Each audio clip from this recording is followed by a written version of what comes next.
বৌমা একটু চা করো তো।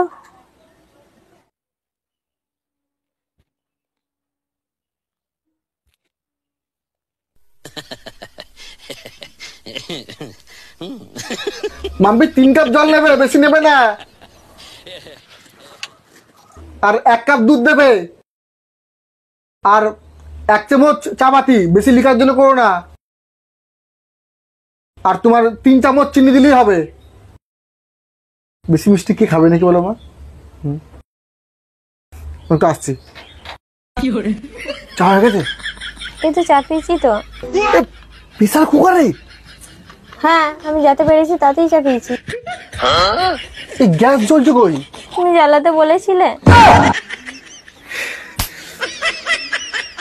তুমি পাশে আসো। আজকে মা বৌমার হাতে প্রেসার কুকারে চা খাবে। অনেকক্ষণ হয়ে গেছে, দাঁড়াও। কি হলো, হয়নি?